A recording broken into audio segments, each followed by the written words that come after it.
पूरे देश में दलित सेना के ही हिसाब से राजनीति की दिशा और दशा तय करते हैं। अता पता भी नहीं हो और जो मन में आता है जो बोलते हो अनाप शनाप। दलित सेना ऐसे लोगों के बारे में कुछ धारणा बना के नहीं रखती है। हम उस घर में दिया जलाने चले हैं जहां सदियों से अंधेरा है। हमारा जो दलित सेना है भारत रत्न बाबा साहेब अम्बेडकर के विचारों पर चलती रही है। शिक्षा, संगठित और संघर्ष करने का जो मूल मंत्र था, महागठबंधन के बीच भी करवट ले रही है। जिनकी अपनी औकात भी नहीं है वो अपने बारे में भी सोच सकते हैं कि वो जहां से आते हैं वो कितनी ताकत रखते होंगे वोट परिवर्तन का। बिहार के चौपाल का जो संदेश है वो पूरे देश में जा रहा है।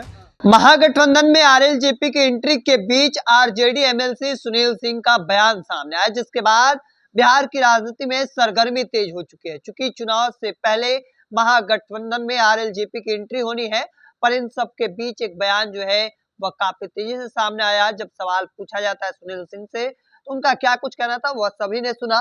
और इन सब पर हमारे साथ बातचीत करने के लिए आरएलजेपी के नेता, दलित सेना के प्रदेश अध्यक्ष घनश्याम कुमार दाहा जी हैं। आरएलजेपी महागठबंधन में शामिल होने जा रही है। एक मजबूत जिम्मेदारी कह सकते हैं दिया जाएगा कि पासवान वोटर आरजेडी के लिए ट्रांसफर कराना है। एक बड़ी जिम्मेदारी के साथ जा रहे हैं, लेकिन दूसरी ओर तो उनका कहना है कि छोटे मोटे तमाम चीजों का जिक्र किया जा रहा है। कैसे देखते हैं चीजों को? सबसे पहले हम आपको धन्यवाद देना चाहते हैं, आपका आभार व्यक्त करना चाहते हैं कि आपने वैसे मुद्दों को छुआ है जिन मुद्दों के बारे में हम कुछ दूर आपको ले जाना चाहते हैं। आप याद करिए, जब हम यूपीए में थे, हमारे नेता पद्म विभूषण रामविलास पासवान जी यूपीए की राजनीति में थे और 13 में जो 14 के लोकसभा का चुनाव होने वाली थी, 14 के लोकसभा चुनाव के पहले हमारे नेता आदरणीय रामविलास पासवान जी और लालू जी के दोनों के बीच में जो संबंध था और उस संबंध से जो बिहार के दिशा में परिवर्तन की लहर चल रही थी, और वो लहर कहीं न कहीं उस समय भी ये दोनों व्यक्ति जो हमारे मसीहा थे, इनके क्रियाकलाप से जो परिस्थितियां बन रही थी बिहार के, वो हमारे कुछ ऐसे ही जो व्यक्ति लोग थे जिनका कोई कहीं औकात नहीं है, जिन्हें बोलने का कोई ये कहिए कि अता पता भी नहीं हो और जो मन में आता है जो बोलते हो अनाप शनाप, वैसे ही लोगों ने उसमें अरंगा डालने का उस समय कोशिश किया था। तो आपने देखा होगा 2014 के बाद से क्या स्थिति बन गई थी। अब आज हमारे नेता पद्म विभूषण रामविलास पासवान जी नहीं रहे, जिन्होंने दलित सेना की स्थापना की थी। और आप जानते हैं कि दलित सेना एक सामाजिक संगठन है, सशक्त सामाजिक संगठन है, और जो दलितों की दिशा और दशा तय होती है उसमें बिहार ही क्या, पूरे देश में दलित सेना के ही हिसाब से राजनीति की दिशा और दशा तय करते हैं।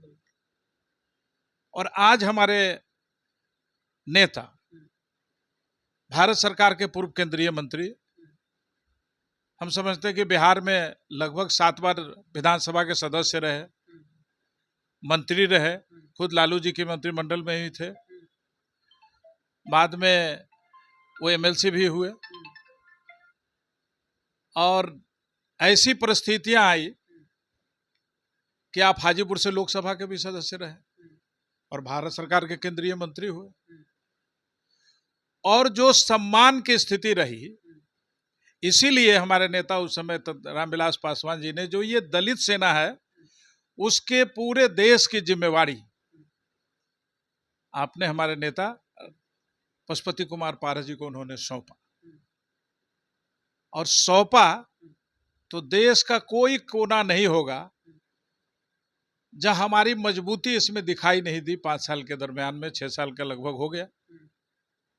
इसलिए दलित सेना ऐसे लोगों के बारे में कुछ धारणा बना के नहीं रखती है, और ये जरूर है कि ऐसे ही लोग पुनः इस संरचना को जो मजबूती हो रही है, हमारा जो दलित सेना है भारत रत्न बाबा साहेब अम्बेडकर के विचारों पर चलती रही है। और जो रामविलास पासवान जी ने थीम दिया, हम उस घर में दिया जलाने चले हैं जहां सदियों से अंधेरा है।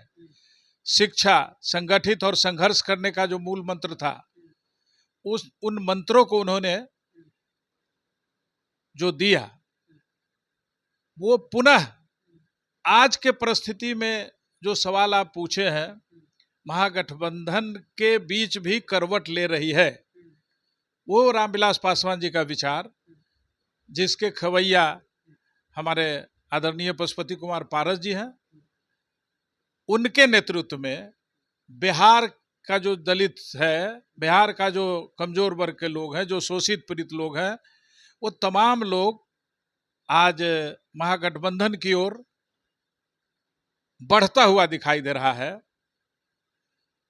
और इन्हीं बढ़ते हुए क्रम को, चूंकि दलित पीड़ित शोषित का पुनः राज आने वाला है, जो लोग कहते थे कि 90 के दशक में रहता था, तो उस राज में कैसे खलल हो, इसलिए ऐसे लोग जिनका हम नाम लेना नहीं चाहते हैं, जिनकी अपनी औकात भी नहीं है, वो अपने बारे में भी सोच सकते हैं कि वो जहां से आते हैं वो कितनी ताकत रखते होंगे, वोट परिवर्तन का कहिए, या वोट देने का हो या दिलाने का हो, मतलब समाज के वोट का ट्रांसफर। हाँ, नहीं करने का उनका औकात। लेकिन आप तो देख रहे हैं, दलित सेना आज बिहार में, हम अपने यशराज पासवान जी के साथ जो दौरा कर रहे हैं, दलित पंचायत पूरे बिहार में प्रत्येक जिलों में हो रहा है, उन जिलों में जो दलितों के बीच में हमारे महिला हो, पुरुष हो, भाई हो, बहन हो, किसान हो, मजदूर हो, तमाम लोगों की भागीदारी उभर के आ रही है। वैसी स्थिति में ये क्या कहते हैं, सूरज को दीपक दिखाने की बात किसी ने कहा है।